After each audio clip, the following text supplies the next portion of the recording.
Hello, my dear friend. I hope you are doing great.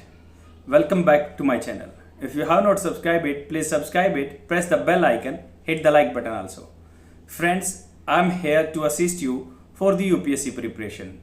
Whatever I am providing here, that is the precise study for the UPSC and all the state PCS examination.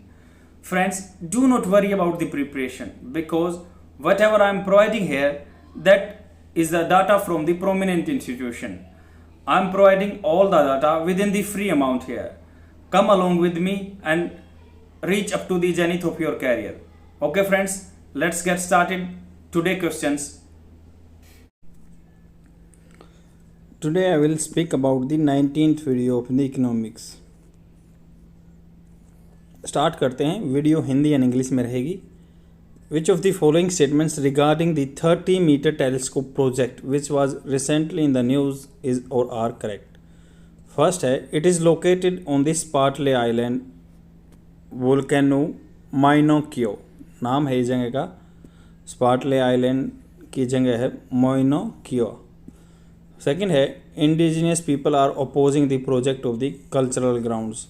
जो वहाँ के रहने वाले आदमी हैं वो ground cultural ground पे, सांस्कृतिक ग्राउंड पे इनका अपोजिट कर रहे हैं 30 मीटर टेलीस्कोप का. थर्ड है, its resolution will be equal to the Hubble telescope. Hubble space telescope के जितना ही रेजोल्यूशन होगा क्या इतनी क्लियर पिक्चर आएंगी. फोर्थ है, it is a collaborative efforts of the India, USA and China. कौन सा स्टेटमेंट करेक्ट है, आप अपना आंसर मार्क कीजिए. एंड फ्रेंड्स, साथ के साथ अटैम्प्ट करते रहोगे तो आपको एग्जामिनेशन में कोई दिक्कत नहीं आएगी. आप कंटिन्यू रखें, सब चीज़ों को इजी करते ले जाओगे, एग्जामिनेशन इजी से निकल जाएगा आपका. ए है फर्स्ट एंड थर्ड, बी है सेकंड, सी है सेकंड एंड फोर्थ और डी है फर्स्ट थर्ड फोर्थ. इसका सॉल्यूशन सी है. 30 meter telescope is an astronomical observatory, मतलब आकाश की ऑब्जर्वेटरी है. That will assist in this space exploration. Space की खोज में जो हेल्प करेगा. It will observe wavelength ranging from the ultraviolet to the mid infrared. जो इसकी वेवलेंथ यूज़ करता है ये अल्ट्रावायलेट से मिड इंफ्रारेड तक यूज़ कर लेता है. It will help in addressing fundamental question in the astronomy ranging from the star to the planet formation. जो तारे बनते हैं या प्लेनेट आपके ग्रह बनते हैं. अनरेवलिंग मतलब वो जो मिस्ट्री है उसको अनरेवल कर रहा है. The history of the Galaxy, जो आकाशगंगा की हिस्ट्री को अनरेवल करने के लिए, सुलझाने के लिए है. फर्स्ट स्टेटमेंट इनकरेक्ट है. It is located in the Mauna Kea in on the Hawaii island of the USA. तो जो यूएसए के नीचे हवाई आइलैंड है तो वहाँ पे ये 30 मीटर टेलीस्कोप लगा गया था. स्पार्टली आइलैंड कहाँ पे, साउथ चाइना सी में, जिस पे डिस्प्यूट रहता है. तो मोइना किया के जो ट्राइबल्स हैं, हवाइयंस बोलते हैं, वो इस पे प्रोटेस्ट कर रहे हैं क्योंकि ये इसको पवित्र मानते हैं और कहते हैं इसके बनाने से वहाँ की जो पवित्रता नष्ट हो जाएगी. पहले ही वहाँ पे बहुत सारे टेलीस्कोप लगे हुए, 13 लार्ज टेलीस्कोप वहाँ पे लगे हुए हैं. थर्ड स्टेटमेंट इनकरेक्ट है. It will have 12 times sharper resolution than the Hubble. Hubble telescope से भी ज़्यादा अच्छा रेजोल्यूशन होगा, 12 टाइम अच्छा. 200 टाइम्स मोर सेंसिटिव देन दी current telescope. 200 time more sensitive है तो हम इससे और आकाशगंगा वगैरह के बारे में, ब्लैक होल वगैरह सब देख पाएंगे. फोर्थ स्टेटमेंट करेक्ट है. It is a collaborative effort of the India, China, Japan, Canada, USA, 5 कंट्रियों का ये कोलैबोरेटिव एफर्ट है. नेक्स्ट क्वेश्चन पे चलते हैं. With reference to the Antyodaya Anna Yojana, AAY, Antyodaya Anna योजना, consider the following statement. The beneficiary are identified by the state government under a fixed quota system. जो beneficiary हैं आइडेंटिफाई किए जाते हैं स्टेट गवर्नमेंट के द्वारा, फिक्स कोटा सिस्टम के द्वारा. सेकंड है, all below poverty line families with the HIV positive members are covered under the Antyodaya Anna Yojana. जो BPL परिवार से नीचे हैं वो अंत्योदय अन्न योजना के, HIV पॉजिटिव की फैमिली है उनको अंत्योदय अन्न योजना के अंदर कवर किया जाता है. And AAY allows the families to lift the ration for the 6 month in advance. 6 महीने का एडवांस राशन मिल सकता है. कौन सा स्टेटमेंट करेक्ट है, आप अपना आंसर मार्क कीजिए. ए है फर्स्ट ओनली, बी है फर्स्ट एंड सेकंड, सी है सेकंड एंड थर्ड और डी है फर्स्ट सेकंड एंड थर्ड. तो इसका सॉल्यूशन डी है. अंत्योदय अन्ना योजना targets the poorest of the poor, जो गरीबों में भी गरीब फैमिली है, amongst the numbers of BPL family covered under the targeted public distribution system. मतलब पीडीएस सिस्टम वो बोलते हैं जो राशन शॉप पे कोटा के हिसाब से आपको राशन मिलता है, फेयर प्राइस शॉप बोलते हैं। तो उससे भी उनमें से भी गरीब से गरीब आदमी छांटना उनको। While priority households under the targeted public distribution system are entitled to the 5 kg per month per person, मतलब 5 किलो एक आदमी को एक महीने में मिलता था ration targeted public distribution system के तहत। बट अंत्योदय अन्ना योजना house holds which constitute the poorest of the poor, गरीब से गरीब आदमी है, रिसीव 35 kg अनाज मिलेगा house hold per month irrespective of the family size कितना भी हो 35 kg आपको अनाज मिलेगा अंत्योदय अन्ना योजना के तहत। फर्स्ट स्टेटमेंट करेक्ट है। The identification of the Antyodaya families are issuing distinct ration cards to this family in the responsibility of the concern state government, मतलब उनके लिए सिर्फ गुलाबी कलर के कार्ड बनते हैं, वो स्पेशल बनते हैं। The number of the beneficiaries fixed every state, beneficiary fix हैं एवरी स्टेट में, and the list has been updated periodically time to time government state government इसको अपडेट करती है। सेकंड स्टेटमेंट करेक्ट है। The guidelines of the Antyodaya Anna Yojana family identification given the department of food and public distribution system, it includes the following section of the society. तो ये आदमी इसमें रहते हैं जैसे स्टेट गवर्नमेंट डिसाइड करती है, पब्लिक डिस्ट्रीब्यूशन सिस्टम डिसाइड करता है, जिनके पास लैंडलेस ज़मीन नहीं है, एग्रीकल्चरल लेबर हैं, मार्जिनल फार्मर है, रूरल आर्टिशन हैं, पोर्टर्स हैं जो बर्तन बनाने वाले मिट्टी के, टेनर्स हैं पेंट करने वाले रंगने वाले या वीवर बुनाने वाले, ब्लैक स्मिथ हैं, लोहार हैं, कारपेंटर हैं, स्लम डिवेलर्स हैं, person earning with the livelihoods on the daily basis in the informal sector like porter, coolie हैं, रिक्शा हैं, तो हैंड कार्ट फूलर हैं या फ्रूट एंड फ्लावर सेलर्स हैं, स्नेक चार्मर्स हैं, रैक पिकर्स, कोबलर्स, डेस्टिट्यूट बिल्कुल गरीब हैं, other similar category in the both rural and urban area, दोनों जगह पे है ये, रूरल एंड अर्बन एरिया पे। Households हेल्डेड by the widows, जो जिस मान लो घर का मुखिया लेडीज़ विडो है, विधवा है, या बिल्कुल ही बीमार रहते हैं, पर्सन डिसेबल पर्सन है, या 60 साल से ऊपर का आदमी है कोई, या सब्सिस्टेंस का कोई सोसाइटी सपोर्ट नहीं है जिनके पास, विडोज हैं या 60 साल से ऊपर हैं, या फिर HIV पॉजिटिव है उनके घर में, तो ऐसे ऐसे आदमी इसके लिए एलिजिबल रहते हैं। थर्ड स्टेटमेंट करेक्ट है। The department of the food and public distribution system permitted the state या यूटी एंड यूनियन टेरिटरी को भी governments to allow beneficiary to lift the ration for the 6 month in one go, मतलब एक बार में 6 महीने का ration ले जा सकते हैं। Those who are financially not capable paying a 6 month ration, अगर 6 महीने का जैसे 3 रुपये kg राशन मिलता है, तो वो अगर उनको नहीं मिल पा रहा है, एक बार उनके पास पैसे नहीं है, तो हर मंथ भी ले जा सकते हैं। नेक्स्ट क्वेश्चन पे चलते हैं।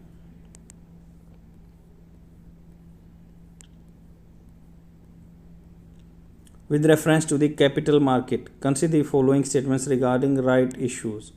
तो कैपिटल मार्केट के बारे में क्या है, राइट इश्यूज हैं जैसे फर्स्ट है, it is an offering of the shares made for the existing share holders, जो पहले से ही शेयर होल्डर हैं उनको ऑफर दिया जाता है शेयर देने का। सेकेंड है, दे आर ट्रांसफरेबल, उनको ट्रांसफ़र भी किया जा सकता है, allowing the holders to sell them in the open market, open market में बेच सकते हैं। Share holders are oblige to purchase shares offered in the right issues, तो कौन सा स्टेटमेंट करेक्ट है?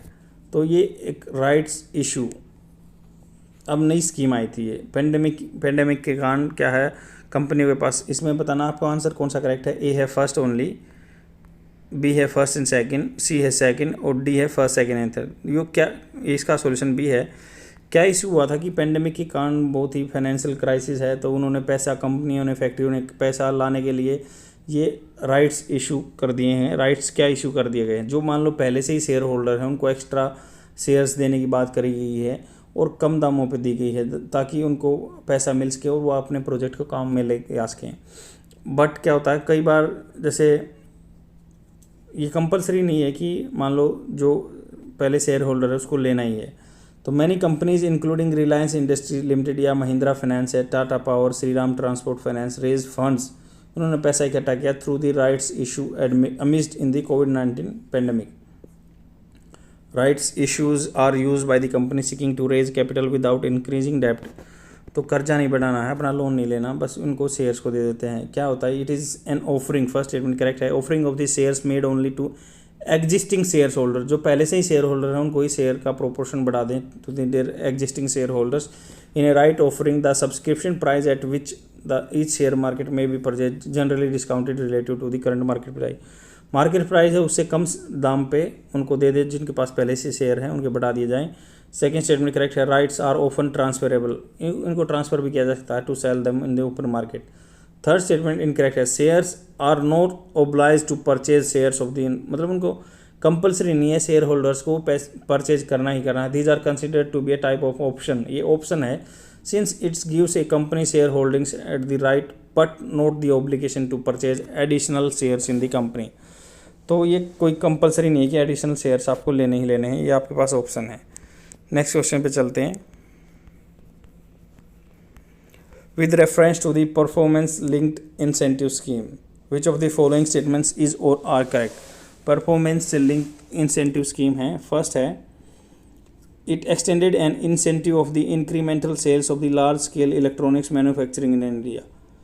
तो इसका क्या काम है, एक्सटेंडेड जो इंसेंटिव है incremental sales of the large scale in electronics items यहाँ सेल हो रहे हैं उनके लिए दिया गया है। सेकेंड है it will provide incentive to the eligible company for the 5 years, 5 साल के लिए इंसेंटिव मिल रहा है। थर्ड है the speciality steel sector is also eligible under the scheme, जो स्टील सेक्टर एलिजिबल है इसमें। कौन सा स्टेटमेंट करेक्ट है, आप अपना आंसर मार्क कीजिए। ए है फर्स्ट ओनली, बी है फर्स्ट एंड थर्ड, सी है सेकेंड एंड थर्ड और डी है फर्स्ट सेकेंड एंड थर्ड। तो इसका सॉल्यूशन डी है। The central government started A production linked incentive PLI, मतलब आप जितना जितना प्रोडक्शन करेंगे उससे आपको इंसेंटिव मिलेगा। इंटरेस्ट सबवेंशन है, मान लो 2-3% आपको पैसा वापस मिल जाता है। Scheme to encourage domestic manufacturing investments with an estimate outlay of the 1.6 lakh crore over the next 5 year. 5 साल में इतना पैसा 1.46 पौने 2 लाख रुपया करोड़ रुपए हैं जो वो आपको लोन के रूप में दिए जाएंगे। प्रोडक्शन लिंक इंसेंटिव, जितना ज़्यादा प्रोडक्शन करेंगे। The sector have been identified based on their potential to create employment, कितना एम्प्लॉयमेंट, या make in India self reliant, कितना प्रोडक्शन हो रहा है, एम्प्लॉयमेंट जनरेशन कर रहे हैं या आप सेल्फ रिलायंट हो रहे हैं। Production link incentive schemes for the large scale electronics manufacturing extends to an incentive of the 4 to 6% and on incremental sales of the goods over the base year 2019-20। तो PLI scheme क्या होती है, production linked incentive schemes for the large scale electronics item बन रहे हैं या 4 से 6% sales of the goods है ओवर द बेस ईयर 2019-20 से ज़्यादा। सेकेंड स्टेटमेंट करेक्ट है, incentives will be provided to the eligible companies for the 5 years, 5 साल तक प्रोवाइड किए जाएंगे इंसेंटिव। थर्ड स्टेटमेंट करेक्ट है, through the PLI scheme the government aims to boost capabilities of the specialty steel sector to enhance the exports. Other sectors which are eligible under this scheme are advanced chemistry cells, battery manufacturing, battery बना रहे हैं जो, या electronics products हैं, electronics technology, steel products हैं, automobile and auto components हैं, pharmaceuticals हैं, telecom products हैं, टेक्सटाइल है, फूड प्रोसेसिंग है, सोलर फोटोवोल्टाइक मैन्युफैक्चरिंग है, वाइट गुड्स है। नेक्स्ट क्वेश्चन पे चलते हैं। With reference to the cess and surcharge which of the following statements is or are correct. Cess और सरचार्ज के बारे में फर्स्ट है, ए cess is a tax levied for specific purpose and the unspent amount of cess can not be use for other additional purpose. और cess ऐसा क्या है, tax levied करते हैं, स्पेसिफिक कुछ स्पेशल पर्पज के लिए यूज किया जाता है, और अनस्पेंट है जो पैसा खर्च नहीं हुआ तो वो अदर एडिशनल पर्पज़ के लिए यूज नहीं किया जा सकता। सेकंड है, the cess amount must directly go to the specific reserve created for the it, specific reserve में ही जाना चाहिए, इसके लिए क्रिएट किया गया तो उसके अलग नहीं। थर्ड है, a surcharge can be sent for the any purpose. कौन सा स्टेटमेंट करेक्ट है, आप अपना आंसर मार्क कीजिए। ए है फर्स्ट एंड सेकेंड, बी है थर्ड, सी है फर्स्ट और डी है फर्स्ट एंड थर्ड। तो इसका आंसर डी है, फर्स्ट एंड थर्ड करेक्ट है। सेस क्या होता है, sex is a tax levied, tax levied करते हैं कोई पर्टिकुलर पर्पज़ के लिए, जैसे एजुकेशन सेस है तो वो एजुकेशन के लिए यूज़ होगा, ना कि दूसरी चीज़ के लिए यूज़ हो सकता है। अगर इस साल में अनस्पेंट रहता है दूसरे साल में कैरी फॉरवर्ड होता है और एजुकेशन के लिए यूज़ हो सकता है। और गवर्नमेंट इसको क्या कभी भी बंद भी कर सकती है, अगर मान लो आपका पर्पज़ सोल्व हो गया तो इसको बंद कर सकते हैं। सेकेंड स्टेटमेंट इनकरेक्ट है। The revenue collected through the cess is initially credit to the consolidated fund of India. जो पहले क्या था, अगर सेस से पैसा इकट्ठा हो रहा था तो पहले कंसोलिडेटेड फंड ऑफ इंडिया में जाता था। After adjusting for the cost of the collection, parliament do its appropriation bill credit some proceeds to the specific fund. तो ये रेवेन्यू जो कंसोलिडेटेड फंड ऑफ इंडिया में है, इसमें क्या है, सेस और सरचार्ज को government, central government state government को नहीं देती है। कंसोलिडेटेड फंड ऑफ इंडिया में अभी नहीं आता है, तो स्पेसिफिक फंड देती हैं। थर्ड स्टेटमेंट करेक्ट है। Surcharge can be spend for the any purpose. Surcharge को किसी भी फंड के लिए यूज किया सकता है, काम के लिए। The surcharge can be kept with in the CFI and can be spend like other taxes. CFI में रखा जाता है, तो सेस को अपना CFI में नहीं रखा जा रहा अब। नेक्स्ट क्वेश्चन पे चलते हैं। With reference to which of the following protected areas are the identified propose location sites under the project line. तो प्रोजेक्ट लाइन के अंदर कौन कौन सी प्रोपोज साइट्स हैं। फर्स्ट है माधव नेशनल पार्क, सेकंड है सीता माता वाइल्ड लाइफ सेंचुरी, थर्ड है Gandhi Sagar wild life sanctuary, fourth है Gajner wild life sanctuary, fifth है शिवाराम वाइल्ड लाइफ सेंचुरी। कौन सा स्टेटमेंट करेक्ट है, आप अपना आंसर मार्क कीजिए। ए है फर्स्ट सेकंड थर्ड, बी है सेकंड फोर्थ फिफ्थ, सी है फर्स्ट थर्ड फोर्थ और डी है सेकंड थर्ड फिफ्थ। तो इसका सॉल्यूशन ए है। The project line was launched for the conservation of the Asiatic lions whose last remaining wild population is in the Gujarat Asiatic lion landscape. मतलब जो गुजरात का Asiatic Lions का area है वहीं पे बचे हुए हैं, तो इसके लिए प्रोजेक्ट लाइन लिया गया है। Kuno Palpur wild life sanctuary has been identified in project line. तो कुनो पालपुर जगह को इसका साइट कंजर्वेशन साइट बताया गया। इसके साथ साथ माधव नेशनल पार्क MP में है, सीता माता वाइल्ड लाइफ सेंचुरी राजस्थान में है, मुकुंदरा हिल टाइगर रिजर्व राजस्थान में है, Gandhi Sagar wild life sanctuary MP में है और Kumbhalgarh wild life sanctuary Rajasthan में है। तो यहाँ पे प्रपोज किया गया है। या Jessore Balaram Ambaji wild life sanctuary adjoining landscape Gujarat के पास भी है। तो ये प्रपोज साइट्स हैं, यहाँ पे एशियाटिक लाइन को रखा जा सकता है। नेक्स्ट क्वेश्चन है with reference to the fair and remunerative price system of the sugar cane. गन्ने की खेती के लिए फेयर, जैसे MSP और खेतियों के लिए यूज होता है, इसके लिए FRP बोलते हैं, fair and remunerative price. First है farmers get their dues based on the performance of the sugar mill. मतलब गन्ने से कितनी परफॉर्मेंस, कितनी चीनी पैदा हो रही है, उस पर मिलता है क्या, FRP। सेकेंड है premium is paid for the farmers for higher sugar recovery as the FRP is link to the basic recovery rate of sugar. मान लो प्रीमियम किस्त दे जाती है, पहले मान लो आपको FRP दिया जाता है फेयर एंड रिम्यूनरेटिव प्राइस, उसके बाद आपको किस्त पहुंचा दी जाती है अगर आपका अच्छा पैदावार उपज होती तो। थर्ड है state government do not have the power to fix price of the sugar cane. State government के पास पावर नहीं होती है क्या फिक्स करने की गन्ने का प्राइस। कौन सा स्टेटमेंट करेक्ट है, आप अपना आंसर मार्क कीजिए। ए है फर्स्ट एंड सेकेंड, बी है सेकेंड, सी है फर्स्ट एंड थर्ड और डी है थर्ड ओनली। तो इसका आंसर बी है fair and remunerative price system of the sugar cane it does not depend upon the performance of an individual sugar mill. एक किसी भी मिल के परफॉर्मेंस पर डिपेंड नहीं करता। Farmers are not required to wait till the end of the season. Season तक के last तक वेट नहीं करना है। Announcement of the profits by the sugar mills और the government to get their dues. It also assures margin or account of the profit and risk to the farmer irrespective of the fact that sugar mill generate a profit or not। तो क्या है, मान लो farmers का फ़ायदा देखा जाता है, risk कितना ले रहे हैं, ना कि अकेला मिल की कंडीशन पे पता इसका प्राइस डिसाइड होता है। फर्स्ट सेकंड स्टेटमेंट करेक्ट है। The sugar recovery rate is highly variable. Recovery rate कितना, मान लो इतने गन्ने से इतनी चीनी बन रही है, वो वेरिएबल है, बिल्कुल चेंज होता रहता है। Ensure higher sugar cane recoveries the FRP is link to the basic recovery rate of the sugar with a premium payable to the farmers for the higher recovery.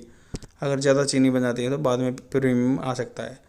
Third statement correct incorrect है। The central government decides cane prices based on the recommendation of the CACP। ये committee of the agricultural cost and price बोलते हैं, CACP। Consultation उसका किसके साथ होता है, state government के साथ होता है, शुगर इंडस्ट्री एसोसिएशन के साथ, तीनों मिल के बात होते हैं।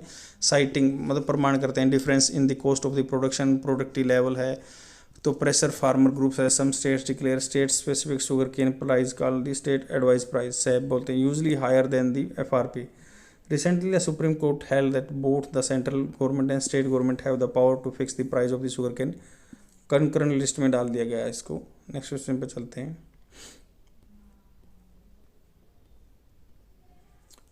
with reference to the long-term repo operation LTRO in India, which of the following statements is or are correct? First है RBI lends to banks at the prevailing repo rate for a period of the 1 year to 3 year, 1 साल से 3 साल के लिए जो repo rate होता है RBI पैसा देता है बैंकों को. सेकंड है it will help in the better monetary policy transmission and lower deposit rates for the savers. Monetary policy transfer मतलब जो मान लो आरबीआई या गवर्नमेंट डिसाइड करती है, मॉनेटरी पॉलिसी कमेटी इतना पैसे पे हम मान लो बैंकों को पैसा देंगे, तो ट्रांसमिशन मतलब कंज्यूमर तक वही उसी हिसाब में पहुंचता है या नहीं पहुंचता. थर्ड है it will bring down the bond yields of the short term security. तो ये डाउन लेके आता है शॉर्ट टर्म सिक्योरिटीज़ को. कौन सा स्टेटमेंट करेक्ट है, आप अपना आंसर मार्क कीजिए. ए है फर्स्ट एंड सेकेंड, बी है सेकेंड एंड थर्ड, सी है थर्ड और डी है फर्स्ट सेकेंड एंड थर्ड. तो इसका सोल्यूशन डी है. Since the economic slowdown hit India, economic slowdown है हिट इंडिया को कर दिया. IL&FS जो इंडियन लैंडिंग एंड फाइनेंशियल जो इंफ्रास्ट्रक्चर के लिए infrastructure lending and financial institution था, वो उसमें क्राइसिस आ गया, वो डूब गई. IL&FS सबको पता है. Triggered A spike of the borrowing course. तो जो उधार की पैसे मिलते हैं कॉस्ट ज़्यादा हो गई है. The RBI has been trying to stimulate the economy through an easy money policy through the rates cuts. तो RBI रेट कट कर रहा है जिससे क्या है कि सबको पैसा उपलब्ध हो सके. But only A part of this rates cuts has passed on the borrowers by the banks and other lenders. First statement correct है कि मतलब लेंडर्स तक पहुंच नहीं पाता है, जो उधार मतलब बंदे कंज्यूमर है लेना चाहते हैं पैसा. The long term repo operation is a tool under the which central banks lends to bank. Repo rate मतलब सेंट्रल बैंक है RBI है देता है उसको पैसा 1 साल से 3 साल एक्सेप्टिंग गवर्नमेंट सिक्योरिटी, जो गवर्नमेंट सिक्योरिटी इशू की हुई है. मान लो गवर्नमेंट जो क्या पैसा लेती है RBI से सिक्योरिटी देके बॉन्ड देके, गवर्नमेंट जी सिक्योरिटी बोलते हैं उसको, विद द मैचिंग और हायर टेन्योर एज कोलेटरल. तो वो मान लो आपने खरीद रखी है गवर्नमेंट सिक्योरिटी, तो उसको एज ए कोलेटरल जिम्मेवारी लेके पैसा दे देता है लॉन्ग टर्म ऑपरेशन के लिए. With an increase in the proportion of the low cost funds banks may now be force to bring down interest rates on the loans. तो मान लो लो कॉस्ट फंड्स हैं, बैंक क्या करते हैं वहाँ से मॉनेटरी पॉलिसी कमेटी बोल देती है कि भाई रेपो रेट कम करो, पर क्या है कस्टमर को ट्रांसफ़र नहीं होता, क्योंकि वो बोलते हैं बैंक हमारी लैंडिंग्स तो बहुत सारे बंदों से लोन लेके ही है जिनको हमें इंटरेस्ट देना पड़ता है, ना कि RBI से हमने कम पैसा ले रखा है. बट ये फोर्स करता है बंदों की हाँ आपको मॉनेटरी पॉलिसी ट्रांसफ़र होना चाहिए, ऊपर जा रहा है तो नीचे तक रेट कम होना चाहिए. Offering banks during longer term due liquidity and the repo rate can lower the rates of the retail and industrial loans. जो इंडस्ट्री वाले लोन लेते हैं उनके पास पैसा पहुंचना चाहिए कम रेट पे. जो LTRO will also help bring down the yields of the shorter term security in the first 3 years in the bond market. तो ये क्या है yield rate भी तो शॉर्ट टर्म के लिए कम कर देगा. नेक्स्ट क्वेश्चन पे चलते हैं. yield rate और इंटरेस्ट रेट बराबर ही होता है. Which of the followings can consider as a non tax revenue. एक तो टैक्स ला के रिवेन्यू कर इकट्ठा करती है गवर्नमेंट, तो नॉन टैक्स रिवेन्यू में कौन कौन से आते हैं जो बिना टैक्स से पैसा इकट्ठा होता है गवर्नमेंट के पास. Income generated through the physical services, क्या फिजिकल सर्विस के थ्रू जो पैसा इकट्ठा होता है वो.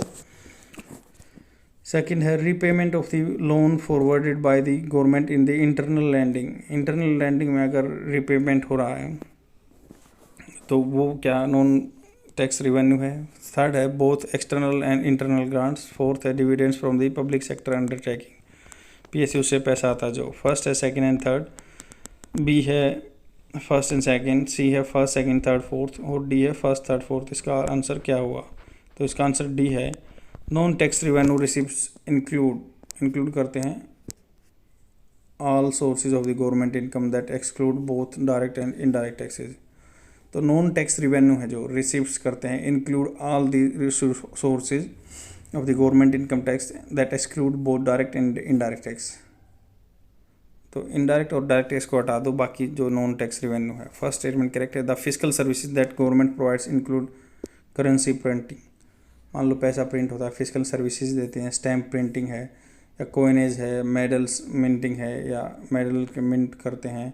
ETC income generated from these services forms part of the non tax revenue receipt. तो इनको नॉन टैक्स रिवेन्यू रिसिप्ट बोलते हैं. पैसा इकट्ठा होता है टैक्स के थ्रू नहीं, वैसे होता है.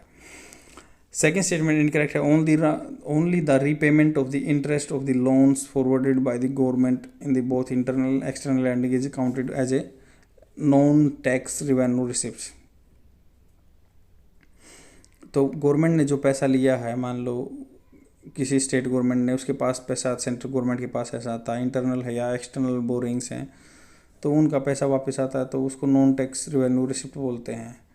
Note the entire loan amount, repayment of the principal, only repayment of the interest, दोबारा से देते हैं. तो थर्ड स्टेटमेंट करेक्ट है. The central government can receive external grant while the state government can receive grants from within the country.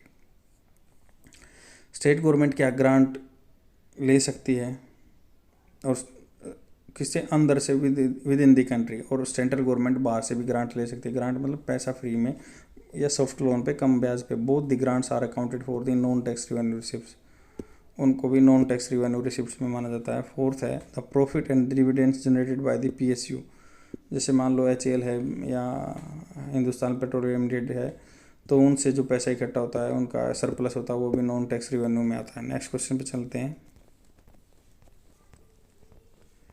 This protected area is known for the diamond mining. Diamond mining के लिए protected area use होता है. और India first interstate river linking project has connection with through the protect area. It is the northern most tip of the natural tick forest. It has the world also recently become a part of the UNESCO world network of the biosphere reserve. तो कौन से biosphere reserve के बारे में बात की गई इस पैसेज में? ए है पंचमढ़ी बायोस्फीयर रिजर्व, बी है अचान कमार या अमरकंटक बायोस्फीयर रिजर्व, सी है पन्ना राष्ट्रीय उद्यान, डी है शेषचलम बायोस्फीयर रिजर्व. तो इसका आंसर सी है, पन्ना जो राष्ट्रीय उद्यान है मध्य प्रदेश में ये है. इसको UNESCO world heritage site biosphere reserve में इंक्लूड कर लिया गया है. Panna tiger reserve is situated in the Vindhya mountains of the MP. Ken river क्या जो यमुना की ट्रिब्यूटरी है flows through the reserve. The Ken Betwa river interlinking project will located in this tiger reserve. This region is also famous for the Panna diamond mining के लिए भी famous है. This area is northern most tip of the natural tick forest. तो जो टिक forest हैं उनके northern most tip पे है, उत्तरी दिशा में. And the easternmost tip of the natural Kardhai anogeissus pendula forest. तो ईस्टर्न मोस्ट जो है ये खरदाई एंजोलिसिस पेंडुला फॉरेस्ट के ईस्टर्न मोस्ट में है. ये आपका हिंदी में आंसर प्रोवाइड किया हुआ है. That is all for today. I will come tomorrow with more questions and please share my video among your friends so that they can get benefited within the amount. Okay friends, thanks for watching. Bye.